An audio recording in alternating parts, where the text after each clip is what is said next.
Et moi, qu'est-ce que je faisais? Je lui donnais la meilleure preuve d'amour que je connaissais. Je lui faisais totalement confiance qu'elle était suffisamment grande, dynamique, organisée, débrouillarde pour pouvoir se passer de moi pendant 3 jours.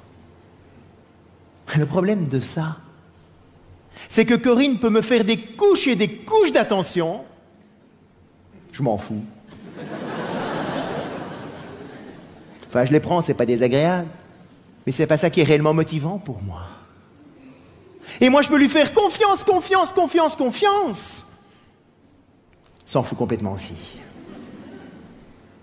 Et c'est là où on peut sortir tous les deux épuisés, en ayant l'impression d'avoir été extraordinaire envers l'autre et de ne rien avoir reçu en retour.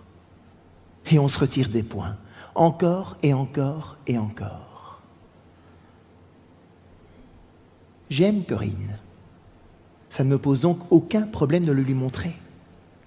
Et je sais maintenant que c'est à travers les attentions. Donc quand elle part, je pose plein de questions avant. Et quand je suis parti, je téléphone très très régulièrement à la maison. Et à travers toutes ces petites attentions, Corinne ressent tout l'amour que j'ai pour elle. Et moi maintenant, elle ne me pose plus de questions sur mes organisations de voyage. Et si jamais je rate une correspondance un jour, je lui téléphone, elle me dit simplement « À quelle heure est ton prochain vol ?»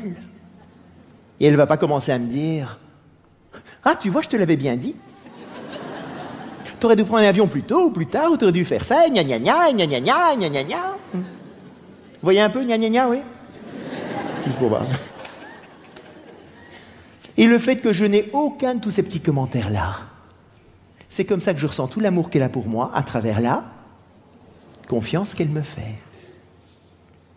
L'homme a avant tout besoin de confiance et d'appréciation. La femme, elle, a avant tout besoin d'attention et de compréhension.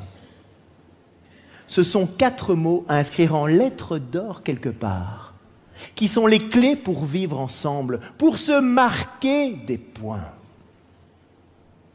Elle a donc avant tout besoin d'attention. Et pour ça, on pourrait la comparer à un jardin.